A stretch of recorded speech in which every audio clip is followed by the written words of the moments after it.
Star उत्सव पर देखिए आपके चहीते शोज अब से डीडी फ्री डिश पर।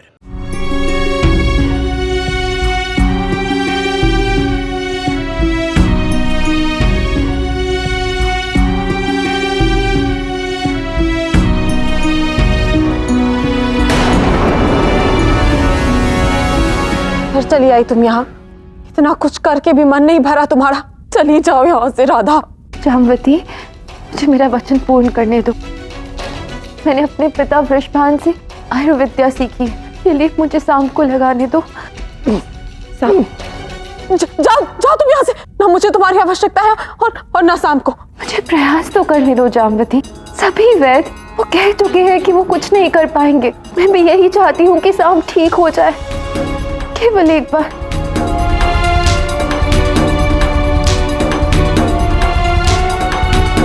ठीक है, करो प्रयास।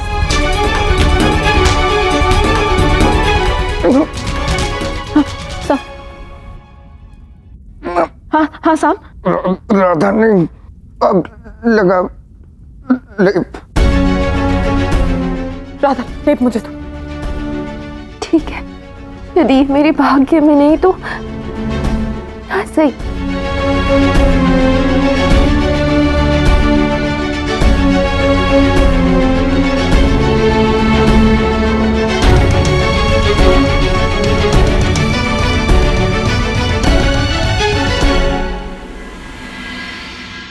राधा, ये सब क्या कर रही है? कैसा प्रण ले लिया है राधा ने? राधा केवल प्रेम समझती है था, परिशुद्ध प्रेम। वो ये नहीं समझती कि ये प्रेम भी कई बार विवेक और तर्क भूल जाता है। किंतु मुझसे ये सब नहीं देखा जा रहा है कान्हा, और मेरी ये समझ में नहीं आ रहा है कि तुम कैसे कुछ नहीं कर रहे हो। यही तो समस्या है नदा, मैं कुछ नहीं कर सकता।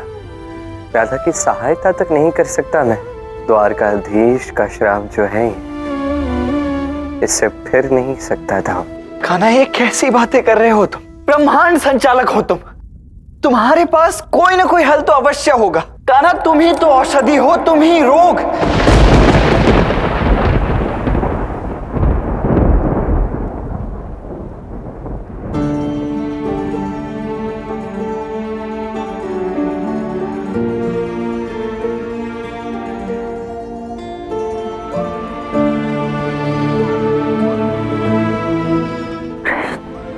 क्या कर रहे हो ये? और कुछ तो मैं कर नहीं पा रहा था, इतना तो करने दो। मैं चाहती भी नहीं कि तुम कुछ करो कृष्ण।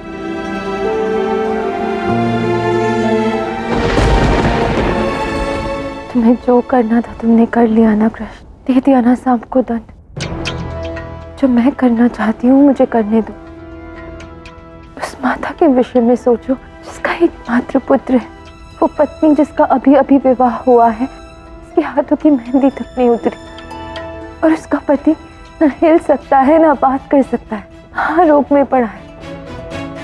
मानती हूँ कि शाम से भूल हुई, किंतु इसमें जाम्बवती और लक्ष्मणा का क्या दोष है?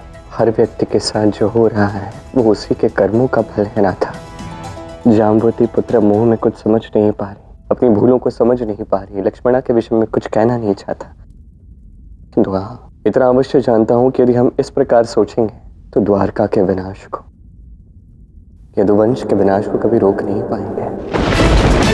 किसी अपराधी को उसके अपराध का दंड कभी नहीं दे पाएंगे। दंड तो तुमने दे दिया ना कृष्ण, अब जो दंडित है उसके लिए मैं यहाँ हूँ। और मैं तुम्हारे लिए यहाँ पर हो रहा था। मैं चाहकर भी तुम्हारी पीड़ा नहीं हर सकता, किंतु घाव तो भर सकता हूँ ना। कि घाव नहीं है, मेरे वचन का मूल्य है। रहने दो इन्हें ऐसे ही।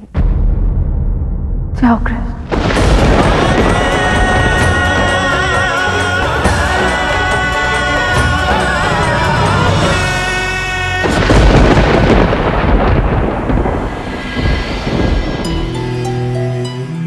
कुछ तो समस्या होगी जो लेप प्रभाव नहीं किया, वरना शाम को थोड़ी तो शांति मिलती।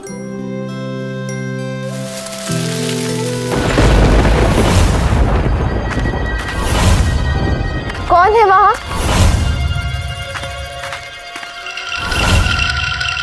किसी के चलने का स्वर तो आया था।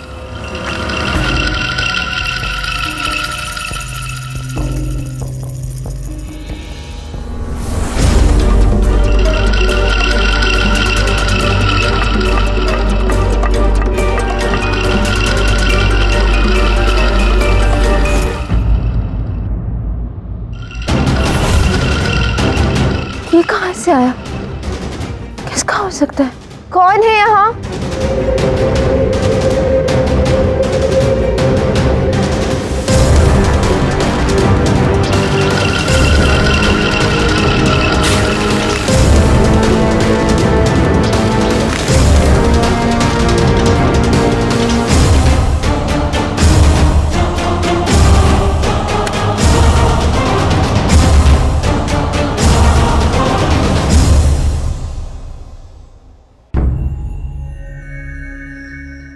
यदि इस फल के रस से लेप बनाऊं तो बहुत अच्छा होगा, किंतु इसे तोड़ूंगी कैसे?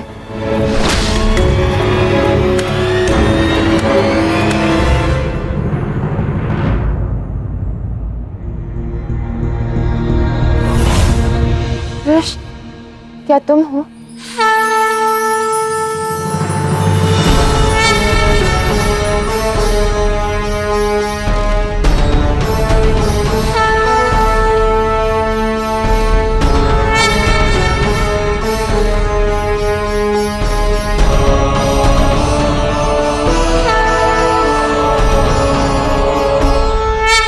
मैं धन्वंतरी हूं देवी, वैद्य हूं।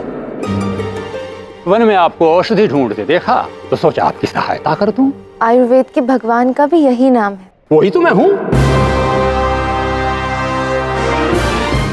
अच्छा उपहास कर लेते। तो आयुर्वेद के देवता ये बताइए कि यहाँ कैसे आना हुआ? काम ढूंढ रहा हूं देवी। काम? क्यों? क्या है कि मैं मात्र ऐसे ही रोग का उपचार करता हूं जिसका उपचार ब्रह्मांड में कोई न कर सके। अच्छा, तो आप बिल्कुल सही स्थान पर आए हैं। मेरे पास एक रोगी है, क्या आप उसका उपचार कर पाएंगे? अवश्य, क्यों नहीं। परंतु रोगी है कौन? कृष्ण का पुत्र सांब। उसे श्राप दिया गया है, लकवा मार गया है उसे। किसने दिया है श्राप? स्वयं कृष्ण ने। कृष्ण कृष्ण कृष्ण, इसीलिए वो कृष्ण मुझे तनिक नहीं भाता। ऐसी क्या समस्या है आपको कृष्ण से? अब मैं आपको क्या बताऊं देवी की क्या समस्या है। समुद्र मंथन हो रहा था, मैं शताब्दियों से समुद्र की अथाह गहराइयों में दबा पड़ा था, लेकिन वो कृष्ण मुझे सबसे अंत में बाहर निकाला। अच्छा स्वांग कर लेते हैं आप, किंतु समुद्र मंथन कृष्ण ने नहीं, भगवान विष्णु ने किया था। अरे एक ही तो बात है। कृष्ण विष्णु, विष्णु कृष्ण, दोनों एक ही हैं। आप सच में खुद को धन्वंतरी समझ रहे हैं। मुझे तो लगता है कि उपचार की आवश्यकता आपको अधिक है। आपको मुझ पे विश्वास नहीं हो रहा है देवी, परंतु मैं कोई भी रोग ठीक कर सकता हूं, और ये रोग तो मेरे पास अवसर है उस कृष्ण को नीचा दिखाने का। उसके श्राप का तो मैं खंड खंड कर दूंगा। एक बात सुन लीजिए, आपको उपचार करना है करिए, नहीं करना है मत करिए, किंतु कृष्ण के विषय में ये सब मत कहिए। विचित्र बात है, बहुत विचित्र है। उस कृष्ण ने आपको वन वन में औषधि ढूंढने के लिए विवश कर दिया, परंतु आप उसके विरुद्ध एक शब्द नहीं सुनना चाहती। क्या लेना देना है आपका उस कृष्ण से? आप नहीं समझेंगे। अच्छा, खैर मुझे क्या, नहीं समझेंगे तो नहीं समझेंगे। औषधि ढूंढते हैं, ठहरिए। पुत्र कृष्ण का औषधि आप ढूंढ रही हैं, तो मुझे इस रोग के उपचार का शुल्क कौन देगा? मैं। आप? जी हाँ। ठीक है, तो आप दे दीजिएगा, बाद में मांगूंगा, और जो मांगूंगा देना पड़ेगा। ना मत कहिए। आइए, औषधि ढूंढने का तो आनंद ही कुछ और है।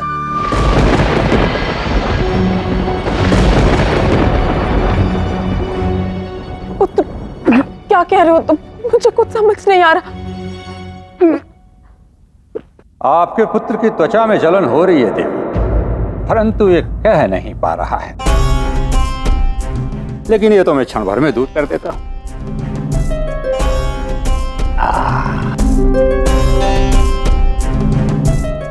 शांति मिली, ठीक हो गया। किंतु आपको कैसे ज्ञात हुआ कि मेरा पुत्र क्या कहना चाह रहा था? जाम्बवती, ये बहुत बड़े वैद्य हैं, धन्वंतरी जी। शाम का उपचार करने के लिए ही आए हैं। परंतु क्या आप निश्चित हैं कि आप इसका उपचार करवाना चाहती हैं? क्योंकि मुझे तो ये लेटा हुआ ही अच्छा लग रहा है। ये उठेगा तो अनेकों उत्पात करेगा। आप यहाँ उपचार करने आए हैं या उपदेश देने? राधा, कैसे वैद्य को ले आई हो तुम? अपराध तो आपका है देवी, माता हैं आप, परंतु बचपन से लेकर अभी तक अपने इस पुत्र के किसी भी भूल के लिए आपने कोई दंड नहीं दिया। वो दंड हो गया है। इसके मुख पर ही लिखा हुआ है कि इसने आज तक कितने उल्टे काम किए। क्यों ठीक करना चाहते हैं आप इसको? क्योंकि मुझे प्रेम है शाम से, बिल्कुल अपनी संतान की ही बात।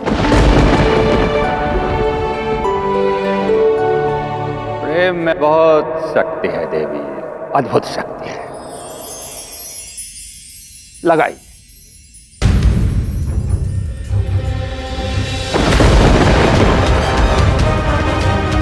पुत्र,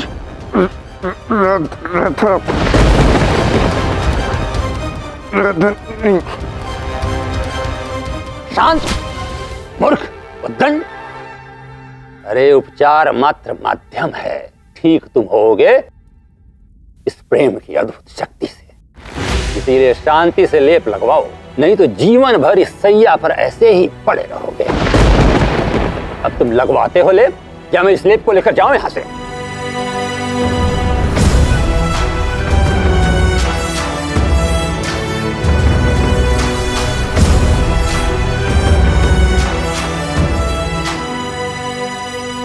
लेप लगाइए देवी।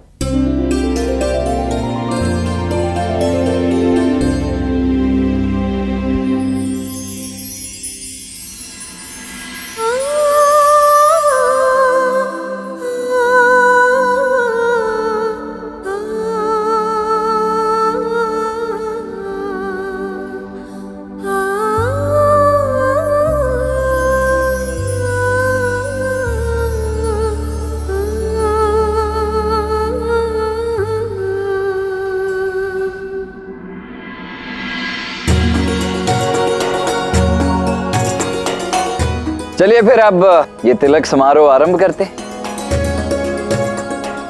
बाणासुर, तुमसे आरंभ करते हैं।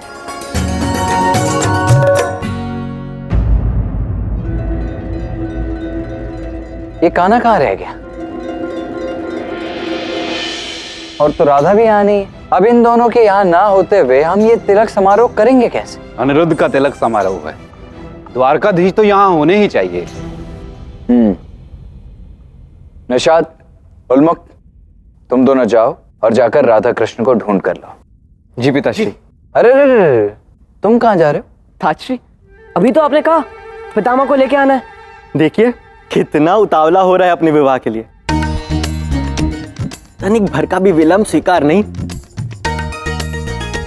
ये तो गया हाथ से। प्रद्युम्न, वैसे तुम तो इतने उतावले नहीं थे अपने विवाह में।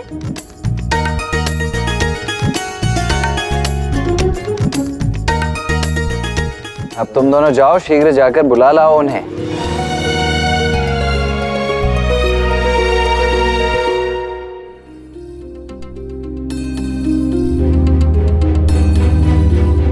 श्री राधा,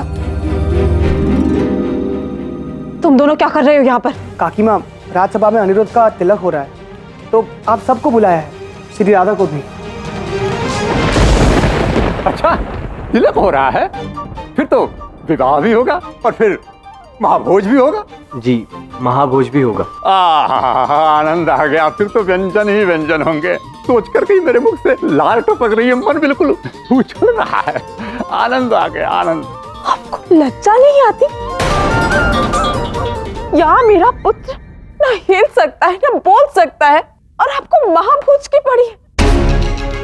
अन्न का एक दाना नहीं खाया है उसने। और तुम, मैं किसी विवाह में नहीं आऊंगी। जाओ तुम दोनों यहां से।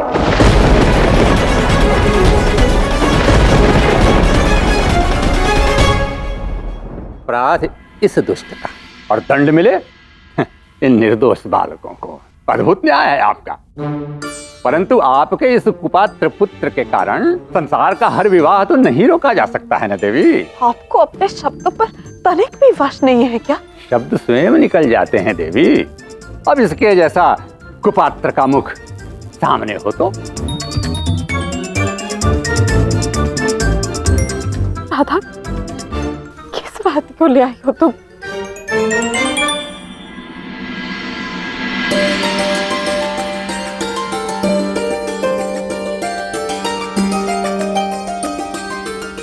ये क्या हो रहा है? देखो जामवती,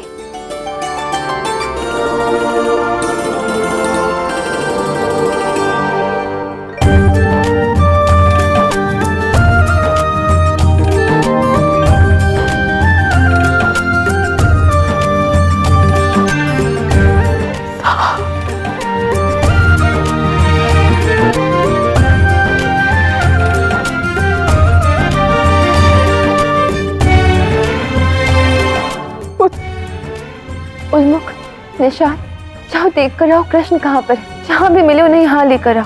जी श्री राधा। जी।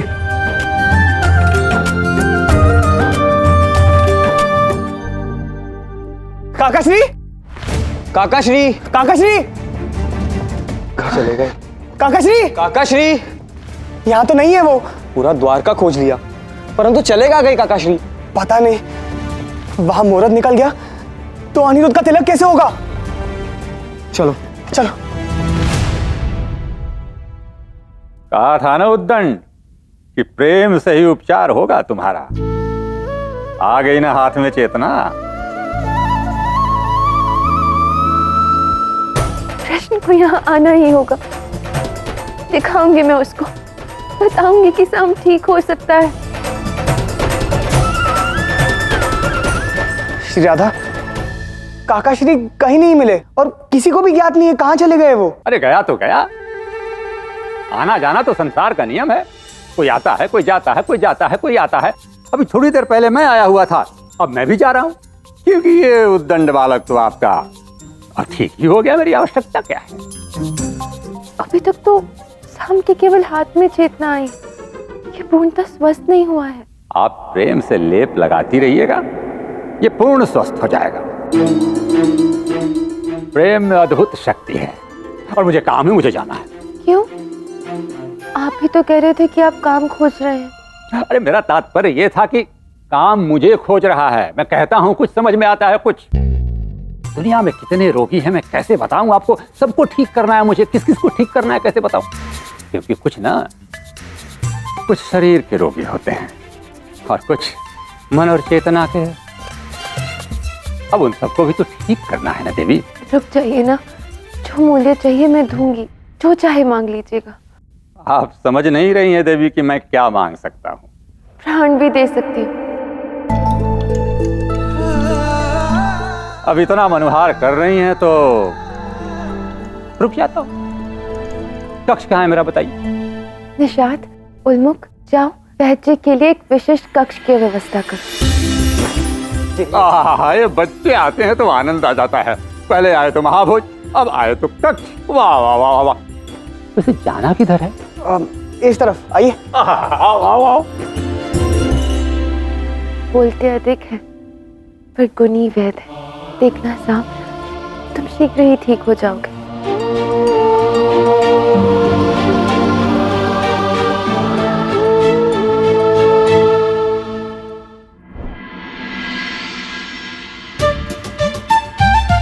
आप यहाँ रुकिए। यही है हमारा राजकक्ष। यहाँ केवल द्वारकाधीश के अतिथि ही रुकते हैं।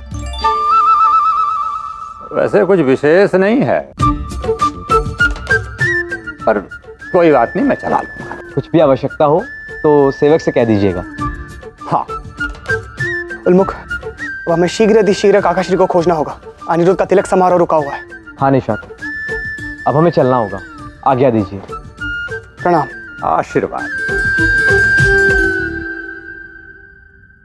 ब्रह्मांड संचालक हो तुम, तुम्हारे पास कोई ना कोई हल तो अवश्य होगा। तुम ही तो औषधि हो, तुम ही रोग।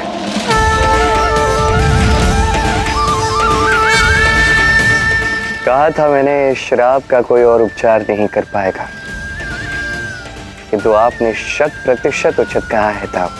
औषधि भी मैं हूं तो रोग भी मैं हूं, और रोग भी मैं हूं तो धन्वंतरी भी मैं हूं। अब राधा प्रेम से उपचार कर रही है तो इसका हल मुझे निकालना ही होगा। कृष्ण को प्रेम का साथ देना ही होगा।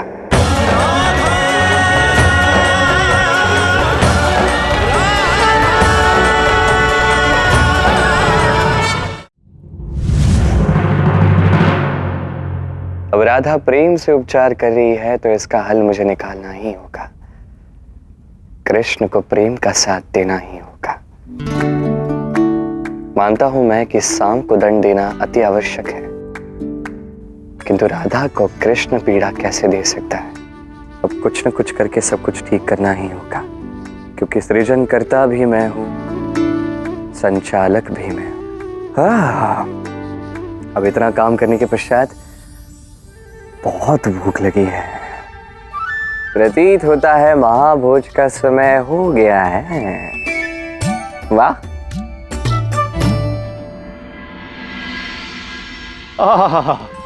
कितना सुंदर भोजन का कक्ष है। कक्ष देख करके तो मेरा मन फिर भूख से मचलने लगा। सेवक, महाभोज लगाओ। अरे अरे, शांत शांत शांत शांत बंधु, अभी तिलक समारोह आरंभ भी नहीं हुआ है और अभी से तुमने महाभोज की मांग कर दी है। वैसे परिचय क्या है तुम्हारा? मेरा परिचय मुझे नहीं जानते आप? अरे मैं धन्वंतरी हूँ, उस उद्दंड सांब का उपचार करने आया हूँ। पूछिए इन बालकों से। हाँ पिताश्री, बड़े ही विख्यात वैद्य है ये। इन्हीं के उपचार के कारण ही तो सांब के हाथ में चेतना लौटाई है। क्या ये कैसे संभव है? सांब को तो कान्हा का श्राप मिला हुआ है। तो क्या हुआ? कान्हा है क्या? अरे कृष्ण तो कृष्ण, मैं नारायण के श्राप को तोड़ सकता हूँ। मैं उस सांब को स्वस्थ करूंगा और कृष्ण देखता ही रह जाएगा। ओ वैद, ये द्वारका है। द्वारका में द्वारकाधीश श्री कृष्ण के विषय में ऐसी टिप्पणी कर रहे हो तुम, इसका परिणाम जानते हो क्या हो सकता है? बंधु, आप तो क्रोधित हो रहे हैं। मुझे लगता है आपका पित्त बढ़ गया है। उपचार करूं क्या? बढ़ा हुआ तो मुझे तुम्हारा अहंकार प्रतीत होता है। कदाचित मुझे ही उसका उपचार करना चाहिए ना? तो ऐसा है द्वारका? हाँ, मैंने तो द्वारका की बड़ी प्रशंसा सुनी थी कि यहाँ अतिथि की बड़ी आवभगत होती है। इस प्रकार से धमका करके रखा जाता है अतिथि को यहाँ पर।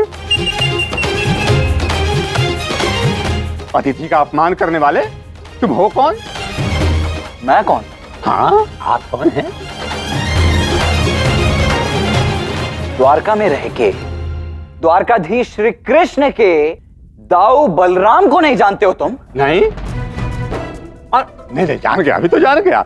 कृष्ण के दाऊ बलराम, ओहो, उसके दाऊ हो, तभी तो ऐसा व्यवहार कर रहे हो। देखो वैद, अब ना मौन हो जाओ, अन्यथा मैं तुम्हारी ऐसी दशा करूंगा कि दूसरा कोई वैद तुम्हारा उपचार नहीं कर पाएगा। नहीं नहीं पिताश्री, ये श्री राधा के अतिथि हैं। क्या? ये राधा का अतिथि?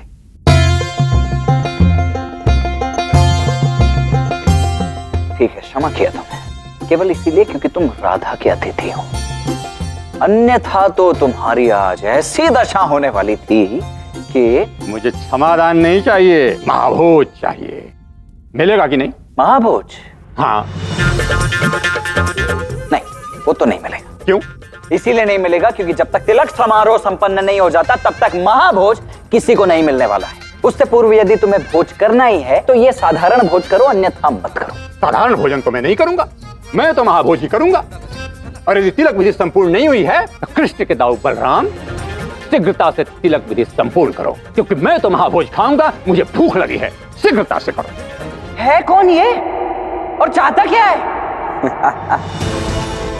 चाहता तो मैं केवल आनंद हूं, और आनंद तो आपके साथ लीला करने में ही आता है दाऊ।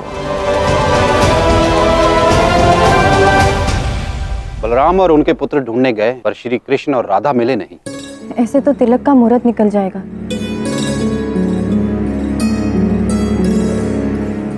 चलो, श्री राधा तो आई।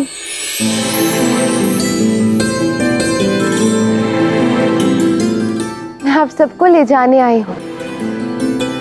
शाम ठीक हो रहा है, उसके हाथों में प्राण आ गए। आप सब लोग चलिए ना, स्वयं देखिए।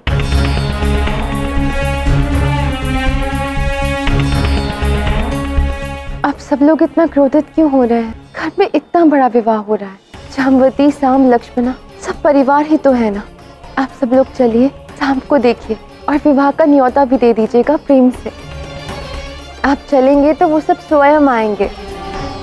किंतु राधा, साम ने अपने पिता के प्राण हरने का षड्यंत्र रचा है। मैं उसे कभी क्षमा नहीं कर सकती।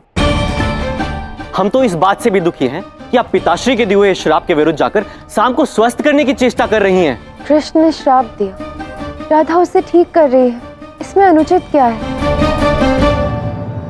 इतना मत सोचो, हमें अपना कर्म करना चाहिए। जाम्बवती तुम्हारी माँ समान है, बहन समान है, और लक्ष्मणा वो तो नई बहू है।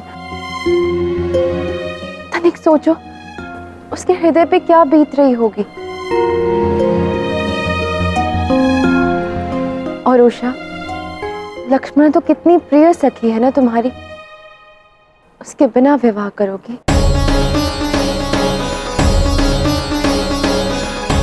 ये क्रोधित होने का समय नहीं है। यदि आपने ये विवाह परिवार के मुख्य सदस्यों की उपस्थिति के बिना पूर्ण किया तो परिवार में बहुत बड़ी फूट आ जाएगी।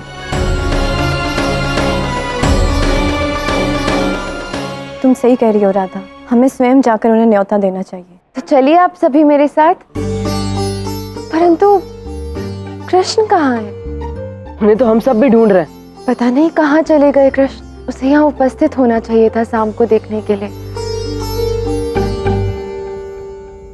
मेरा पुत्र स्वस्थ हो रहा है। हाँ माँ, किंतु राधा के कारण नहीं, धन्वंतरी जी के चमत्कार के कारण। राधा में योग्यता ही क्या है, महत्व ही क्या है उसका द्वारका में? किंतु माँ, द्वारका में सबको वश में कर रखा है राधा ने। आप देख नहीं रहे कितना अपमान हो रहा है हमारा? निमंत्रण के लिए निषाद और उन्मुख को भेजा, स्वयं नहीं आए। आर्य सांब की किसी को चिंता नहीं है। जानती हूँ मैं, हमारी हितैषी होने का अभिनय करके हमारे ही विरुद्ध षड्यंत्र कर रही है ये राधा। किंतु इस समय मैं केवल अपने पुत्र को स्वस्थ होते हुए देखना चाहती हूँ। लक्ष्मण, उस वैद्य पर दृष्टि रखना, चाहे उसके लिए उसको बंदी बनाना पड़े, किंतु जब तक साम पूर्ण तरीके से स्वस्थ नहीं हो जाता वो यही रहना चाहिए। माँ आप निश्चिंत रहे, मैं ध्यान रखूंगी इसका।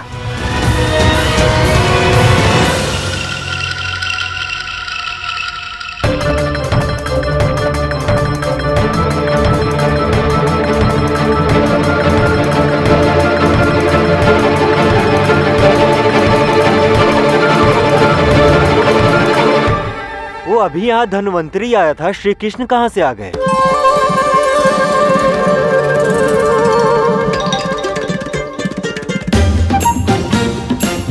कृष्ण को आज तक राधा पकड़ नहीं पाई, तुम कैसे पकड़ोगे लक्ष्मण?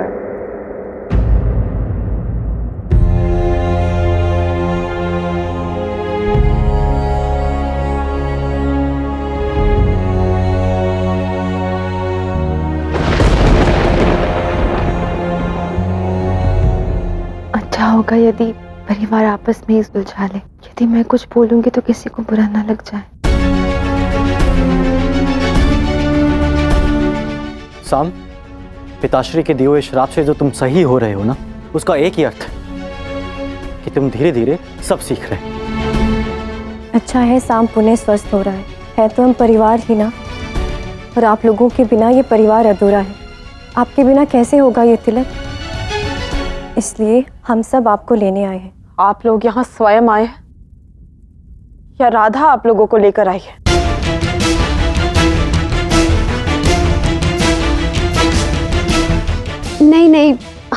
हम स्वयं आए हैं। आपको तिलक समारोह में आना ही होगा।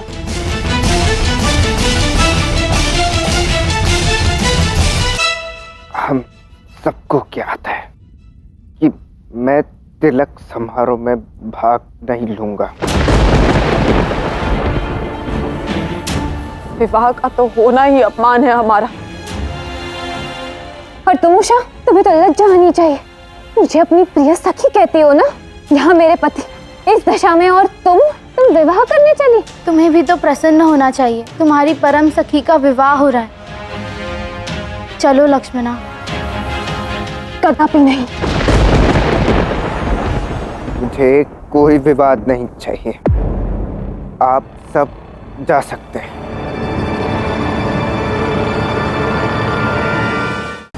सांब, अनिरुद्ध के विवाह में नहीं जाओगे? संसार को, कृष्ण को दिखाओगे नहीं कि कृष्ण के श्राप मिलने के पश्चात भी तुम स्वस्थ हो रहे हो? द्वारका में कितना सम्मान होगा तुम्हारा। और तुम तो क्या, मैं भी कृष्ण को दिखाना चाहती हूँ कि सांब अपने पैरों पर खड़ा हो रहा है। कितनी उपलब्धि पाई है उसने। उपलब्धि तो पाई ही है मेरे पुत्र ने। बिल्कुल, मैं चाहती हूँ कि कृष्ण स्वयं देखे कि सांब अपने पैरों पर खड़ा हो सकता है। हाँ, मेरा पुत्र शीघ्र ही पूर्णतः स्वस्थ होगा। जाम्बवती, और ये सब कृष्ण को दिखाने के लिए तुम्हें समारोह में जाना ही होगा ना?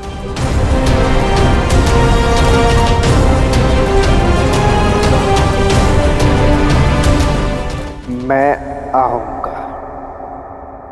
कृष्ण को दर्पण दिखाने सांब अवश्य आएगा।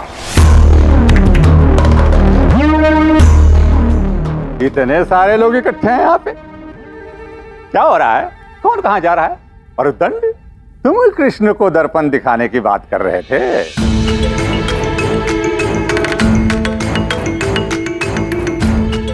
धन्वंतरी जी, आप आइए मेरे साथ अभी। अरे आऊंगा आऊंगा, यही तो हूँ, कहाँ जाऊंगा? आ जाऊंगा। तनिक मैं पहले ये तो जान लूं, ये उद्दंड चाह क्या रहा है? आप अभी के अभी चलिए मेरे साथ। नहीं मानेंगी? ठीक है। और दंड बालक, तुमसे तो मैं बाद में मिलता हूँ। तनिक ऊपर तो आ गए हो। अरे ये तो क्रोध से घूर रहा है। चलिए आइए आइए, शीघ्र आइए। अरे कितना सुंदर मैं उस दंड बालक से वार्तालाप का आनंद ले रहा था। मुझे यहाँ क्यों ले आई? मालपुआ खिलाने। मालपुआ? लाल लाल गोल गोल पुआ, उसमें भी माल का है। मालपुआ तो मुझे अत्यंत प्रिय है। अरे यहाँ नहीं है, महाभोज में मिलेगा। यहाँ मैं आपको ये समझाने लाई हूँ कि मैं कब से प्रयास कर रही थी शाम को तिलक समारोह में ले जाने का, और आप है कि उसे उकसाए जा रहे कि वो विवाह में ही ना जाए। कृपा कर मौन रहिए ना। मैं उकसा रहा हूँ? अरे सत्य तो बोलूंगा ना कि कृष्ण को दर्पण सांब नहीं, मैं दिखाऊंगा। मौन रहिए। मेरे कृष्ण के समक्ष कोई खड़ा नहीं हो सकता, ना ही आप और ना ही सांब। ये कृष्ण पर आक्षेप लगे तो तुम काहे क्रोधित हो जाती हो राधा? प्रेम है क्या? हाँ है। तो आप बस सांब को स्वस्थ कीजिए और अपना शुल्क लेके जाइए यहाँ से। हाँ, शुल्क भी ले जाऊंगा, स्वस्थ भी कर दूंगा, सब हो जाएगा। परंतु एक बात कहूं, चुप नहीं रहा जाएगा। इतने वाचाल हैं आप। एक तो यहाँ कृष्ण नहीं मिल रहे और ऊपर से आप हैं। देखिए, कृपा कर अंदर मत आइएगा।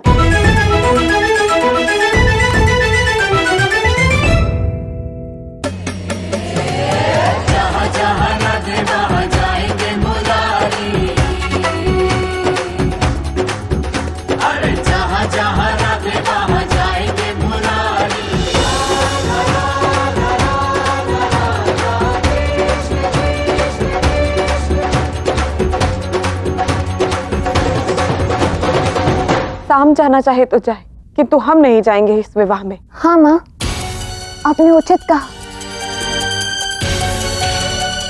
जाम्बवती, तुम्हारे बिना सांब कैसे आएगा?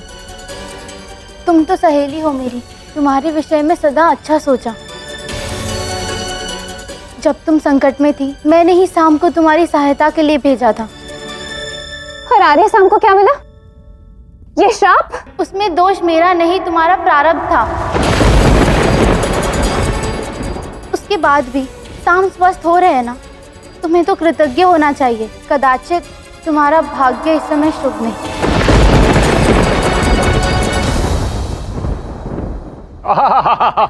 इस सभा में मैं भी कुछ कहूं? अब फिर आ गए। प्रारब्ध शुभ अशुभ नहीं होता है उषा। प्रारब्ध बनाया जाता है अपने कर्मों से। अपनी सखी को ऐसा नहीं कहना चाहिए कि तुम्हारा प्रारब्ध शुभ है और उसका अशुभ।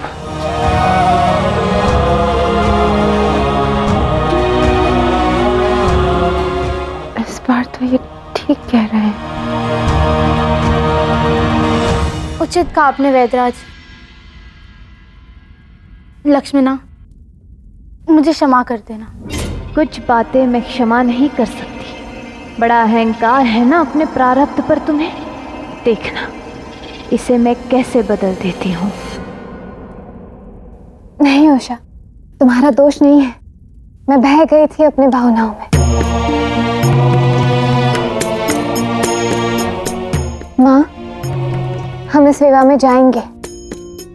धन्वंतरी जी की बात मुझे समझ आ गई है और अब तो उषा ने भी मुझसे क्षमा मांग ली। माँ, क्रोध छोड़िए। परिवार है ये हमारा। जाना चाहिए विवाह में। लक्ष्मणा, निश्चित हो तुम? शाम तो केवल क्रोधवश जाने को सज्ज है। हाँ माँ, विश्वास कीजिए मेरा। मैं जो भी कह रही हूँ बिल्कुल सोच समझ के कह रही हूँ।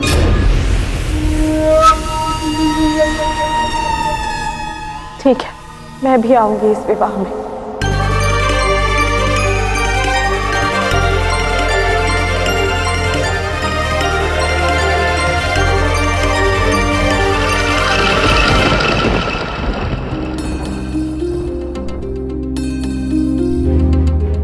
क्या हुआ? कुछ ज्ञात हुआ उस धन्वंतरी के विषय में? नहीं पिताश्री, कोई उसे जानता ही नहीं है और किसी ने सुना भी नहीं है उसके बारे में। कान्हा के शापित को ठीक कर रहा है तो कोई छोटा मोटा वैद्य तो नहीं हो सकता, किंतु इतने बड़े वैद्य को कोई जानता कैसे नहीं है? हाँ पिताश्री, मैं स्वयं आश्चर्यचकित हूं कि ये कैसे संभव हो सकता है। महल के सैनिक कह रहे हैं कि जब से धन्वंतरी आए हैं काकाश्री कहीं दिखाई नहीं दिए हैं। अच्छा, तो ऐसा है। अर्थात कुछ तो गड़बड़ अवश्य है। निश्चित रूप से ये धन्वंतरी ठीक व्यक्ति नहीं है। मीठे मधुर रसीले फल, फल को भी देख के मन एकदम उछल रहा है। फलाहार का आनंद ले ही लेता हूँ। आनंद आनंद। ये सब हो क्या रहा है? कुछ नहीं, थोड़ा फलाहार कर रहा हूँ। ये थोड़ा है? लगभग समस्त द्वारका के फल खा रहे हो और इसे थोड़ा कह रहे हो तुम? अरे द्वारिका के युवराज का उपचार करने में बहुत परिश्रम लगता है, उसके समक्ष तो थोड़ा ही है। उस सांब के उपचार के लिए तो तुम्हें ये फल क्या, इस फल का एक बीज तक खाने ना दूं मैं? वो तो तुम राधा के अतिथि हो करके अब तक मैं चुप बैठा, किंतु अब बस, अब तो तुम्हारे यहां से जाने का समय हो गया है। अर्थात ये कि अब तुम्हारा सत्य मेरे समक्ष आ चुका है। सत्य तो सर्वदा समक्ष ही रहता है महोदय, और मेरा सत्य तो मेरे रूप में सदैव समक्ष है। ओ छलिए, अपना ये छल ना किसी और के समक्ष प्रकट करना। तुम्हारे जैसे छलिए से ना भली भांति परिचित हूं मैं। कोई तुम्हें जानता कैसे नहीं? कहीं तुम शत्रु के भेजे हुए गुप्तचर तो नहीं हो? नहीं नहीं नहीं, ये मिथ्या है। अच्छा, ये मिथ्या है। ठीक है, अब भी तुम्हें ले जाकर तुम्हारा भेद खोलता हूं राधा के समक्ष। फिर राधा स्वयं तुम्हें यहां से जब उठाकर फेंकेगी ना, तब तुम्हें क्या होगा? नहीं नहीं नहीं नहीं, देखिए आप मुझे समझ रहे हैं। वास्तव में भ्रम आपके मस्तिष्क में घुस करके विभ्रम की स्थिति पैदा करता है और आप भरपूर भ्रमित हो रहे हैं। मैं तो नहीं हूँ। बलराम के बल की मार पड़ती है ना, तो अच्छे अच्छों का भ्रम दूर हो जाता है और सत्य अपने आप समक्ष आ जाता है। मुझे ज्ञात है कि बलराम की मार पड़ेगी तो सत्य का बहुत कुछ सामने आ जाएगा। बहुत पीड़ा हो रही है, छोड़ दीजिए। दाऊ छोड़िए ना। मैं अपना सत्य स्वयं सामने ले आता हूं।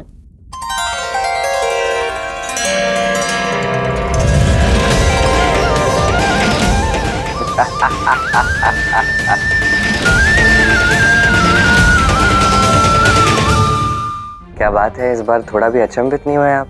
क्यों होऊंगा अचंभित? मुझे तो तभी ज्ञात हो गया था जब महल के सैनिकों ने बताया कि जब भी धन्वंतरी उपस्थित होते हैं तो कान्हा वहां नहीं होते। मैं समझ गया हूँ क्या चल रहा है आजकल। आजकल आप बादाम खा रहे हो, है कि नहीं? किंतु तुम्हें बुद्धि कदाचित मेरी मार खाने के पश्चात ही आएगा कान्हा। पहले तो तुम ये बताओ, स्वयं शाम को शापित किया और अब स्वयं ही उसका उपचार करने लग गए। आप ही ने कहा था ना कि राधा को आप पीड़ा में नहीं देख सकते।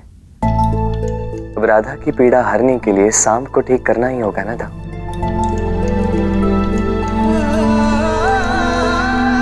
तो क्या उस उद्दंड शाम के लिए तुम स्वयं के श्राप को काट दोगे? नहीं दाऊ, शाम के लिए नहीं, राधा के लिए। शाम ने अपराध किए हैं किंतु उससे अधिक कर्म की शक्ति राधा की है। उसके प्रेम की शक्ति कहीं अधिक है दाऊ, और उसके कर्म का फल भी तो मुझे ही देना होगा ना दाऊ। यही तो मेरा कार्य है, इस संसार में समता बनाए रखना। भले ही शाम ठीक होने का अधिकारी नहीं है किंतु राधा को तो उसके प्रेम का, उसके कर्म का फल मिलने का अधिकार है ना। अब ये मुझे करना होगा, भले ही उसका फल स्वरूप शाम का ठीक होना क्यों ना हो। उचित कहा तुमने कान्हा। संसार में संतुलन बनाए रखना, सृष्टि का संचालन करना कितना कठिन है यह अब समझ आया मुझे। किंतु एक बात बताओ, तुम नारायण हो, तुम तो ये सब चुटकी बजाते ही कर सकते थे, फिर ये धन्वंतरी का भेष धारण करने की क्या आवश्यकता थी? क्योंकि बात इससे भी अधिक बड़ी है था। शाम के कारण, मेरे और महादेव के युद्ध के कारण महादेव योग निद्रा में चले गए हैं और उन्हें कुछ भी करके मुझे जगाना होगा। उन्हें धन्वंतरी का अमृत ही जगा सकता है।